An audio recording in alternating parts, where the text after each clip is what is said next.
Nike is commemorating a significant period in Kobe Bryant's life as March Madness draws near with a unique Nike Dunk Low that draws inspiration from his time at Lower Merion High School.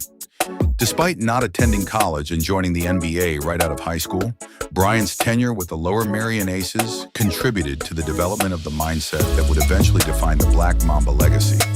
The sneaker will be available on March 23rd as part of the larger Lower Merion collection from Kobe Bryant and Nike.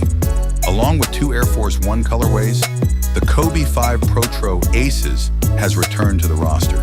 But this Dunk Low is unique because it transforms Kobe's early basketball heritage into a lifestyle look.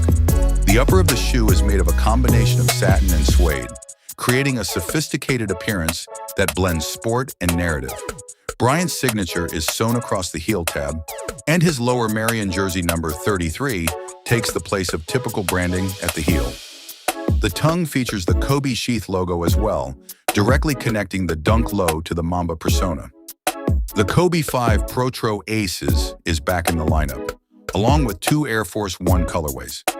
However, this Dunk Low is special because it turns Kobe's early basketball roots into a way of life. The shoe's upper is composed of a satin and suede blend, giving it an elegant look that combines sport with storytelling. Bryant's Lower Merion jersey, number 33, replaces standard branding at the heel, and his signature is embroidered over the heel tab. The tongue also has the Kobe sheath logo, which establishes a direct link between the Mamba persona and the Dunk Low.